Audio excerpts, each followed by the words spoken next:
अस्सलामुअलैकुम, welcome to student tube. आज के इस लेक्चर में चैप्टर 10 इंफॉर्मेशन हैंडलिंग एक्सरसाइज है 10.2। क्वेश्चन है हमारे पास 3। The data given below shows the number of teachers according to the academic qualification. Construct a pie chart. अब पाई चार्ट बनाना है, नीचे डाटा दिया हुआ है। पहले हम सोल्यूशन इसका निकालेंगे, सॉल्व करेंगे इसे, एंड देन हम इसका पाई चार्ट बनाएंगे। तो यहाँ पर एकेडमिक क्वालिफिकेशन दी हुई है, FA, FSC, BA, BSc, BA, B.Ed, BSc, B.Ed, MA और MSc, ठीक है।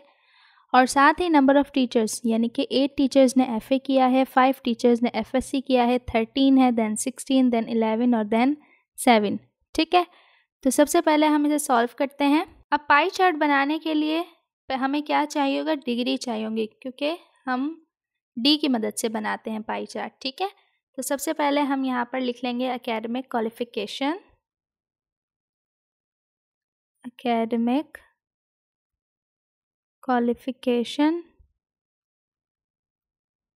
देन आ जाएंगी नंबर ऑफ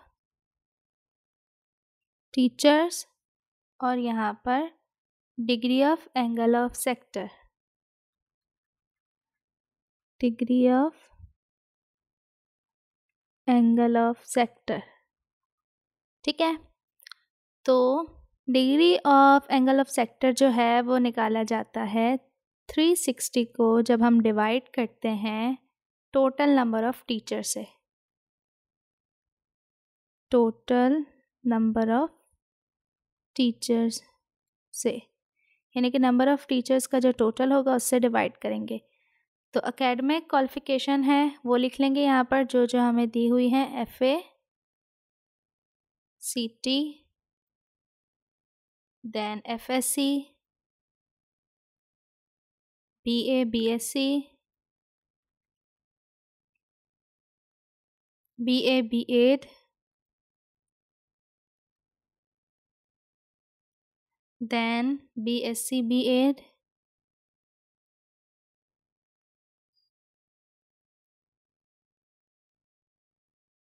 और MA, MSc। Number of teachers में आ जाएंगी 8, 5, 13, 16, 11 और 7।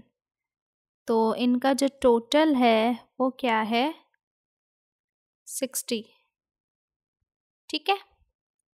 360 डिवाइडेड बाय 60, 6 आया। 360 divided by 60 is equal to 6. So the number of teachers of each qualification is 6, ठीक है। अब हमने क्या करना है, degree of angle of sector निकालेंगे। तो इसके लिए हमने जो फॉर्मूला है 360 divided by total number of teachers then multiply by number of teacher of each qualification, मतलब 360 को डिवाइड करना है टोटल नंबर ऑफ टीचर्स से, टोटल नंबर ऑफ टीचर्स, और देन जो आंसर आएगा उसे मल्टीप्लाइंग करेंगे जो नंबर ऑफ टीचर्स हैं ईच में, ठीक है। यानी कि 360 डिवाइडेड बाय क्या होगा, 60। टोटल नंबर ऑफ टीचर्स कितनी है, 60, ठीक है। 6 आया और देन FA का नंबर क्या है, 8। सो 6 मल्टीप्लाई बाय 8, 48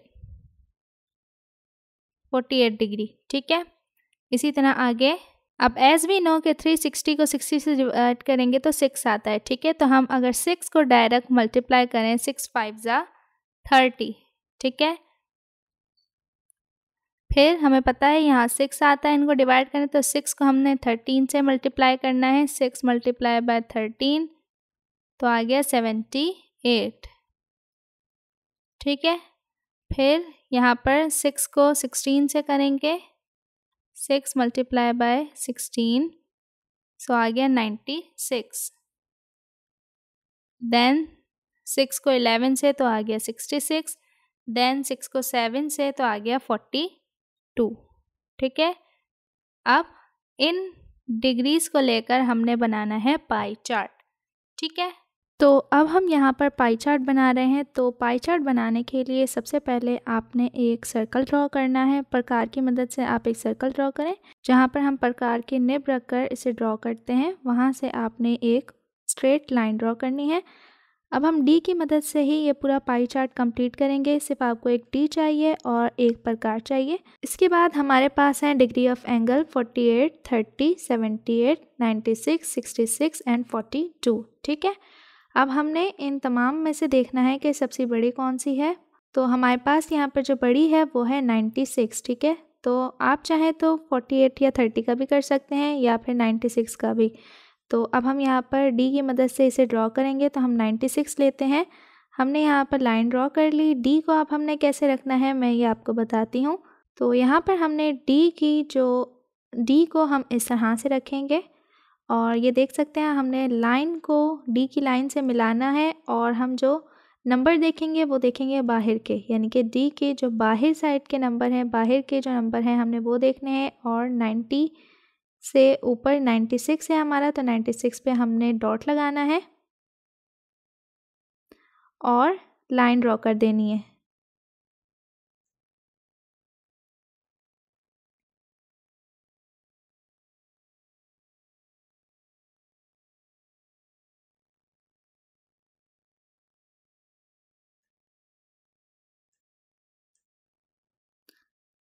अब इसके अंदर हम लिख देंगे 96। इसके बाद हम बनाते हैं 48 का या फिर 78 का भी बना सकते हैं। तो इसी तरह हमने यहाँ पर क्या करना है, स्ट्रेट लाइन है, हमने इस पॉइंट को हमने दरमियान में रखना है और स्ट्रेट हमने रखना है, लाइन से हटना नहीं चाहिए। और हम 78 का बनाएंगे, यानी कि 80 से पहले 2 पॉइंट्स।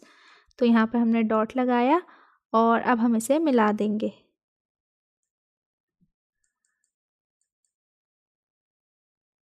अब हम बनाते हैं 30 का या तो 48 का, दोनों में से आप कोई भी बना सकते हैं। 30 का बनाएंगे तो 30 के लिए हमें अगेन इस पार्ट को हमने दरमियान में रखना है और हमने देखना है 30 कहाँ पे आ रहा है। तो अगेन बाहर का स्केल देखेंगे और 30 पे हमने लाइन ड्रॉ कर देनी है।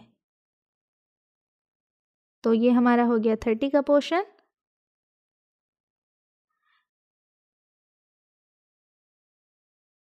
इसके बाद है हमारे पास 48, तो हम अगेन दरमियान पे ही ये चीज़ रखेंगे इसकी डी की, इसे दरमियान में ही रखना है। अगेन स्ट्रेट लाइन होनी चाहिए और इसके बाद हम बना लेंगे यहाँ पर 48 का, यानी कि 50 से 2 पॉइंट पीछे, और यहाँ पर भी हम स्ट्रेट लाइन खींचकर पोर्शन बना लेंगे। तो ये हो गया 48। इसके बाद हमारे पास रह गए हैं 42 एंड 66, बाकी सब हो गए हैं। 42 एंड 66 रह गए हैं। तो हम इन दोनों में से कोई भी एक बनाएंगे तो दूसरा पोर्शन ऑटोमेटिकली रह जाएगा। तो हम 42 या 66, तो हम 42 या 66 दोनों में से कोई एक पॉइंट बनाएंगे। तो यहाँ पर हम बना लेते हैं पहले 42 का। तो यहाँ पर 40 से 2 पॉइंट्स आगे 42 बन गया और अब हम यहाँ पर लाइन को ड्रॉ कर लेंगे।